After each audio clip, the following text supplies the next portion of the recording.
Tattoo ఏపించుకున్నానికి కారణం గట్టా ఒకటుందమ్మా. ఆ! ఏందంటే అదొక సెంటిమెంటుగా ఫూల్ జేయడానికి. ఫూల్ జేయడానికి. సెంటిమెంట్ ఫూల్ జేయడానికి. మా భార్యను సెంటిమెంట్ ఫూల్ చేసిందనుకో, ఉన్న గోల్డ్‌లో కొంచెమని ఇస్తదేమో, ఉన్న డబ్బులో కొంచెమని ఇస్తదేమో.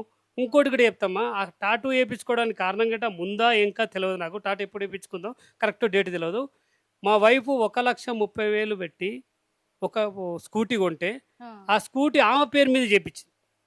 ఓకే. ఎందుకు చేపిస్తది? మా డబ్బులు గదా! మా డబ్బులు మా భార్య చెప్పింది. మా అత్తయ్య గట్ట నాతోటన్నది. "మీ డబ్బులే నాన్న శాంతి పేరు మీద ఆల్రెడీ ఒక వెహికల్ ఉంది కాబట్టి, హ్మ్. ఇంకో వెహికల్ తీసుకుంటే టాక్స్ పడతది కాబట్టి, ఈ లక్ష్మి మీద ఒక వెహికల్ లేదు. హ్మ్. కాబట్టి ఈమె మీద చేస్తే టాక్స్ తక్కువ పడతదనే ఉద్దేశంతోటి ఆమె తీసుకుందని నాకు చెప్పింది. హ్మ్. ఈరోజు పోలీస్ స్టేషన్ దాకా 1 వీక్ ముందు నేను పోలీస్ స్టేషన్‌కి పోయినప్పుడు, "అది మాదే. మా మీద ఆర్‌సీ ఉంది గదా!" అని చెప్తున్నది. ఎవరు చెప్తురు? మా అత్తయ్య చెప్తుంది. ఓకే. అంటే ఆళ్ళ కోడల మీద ఆర్‌సీ ఉంది కాబట్టి అది కాబట్టి మాది మాదే. అనేనా?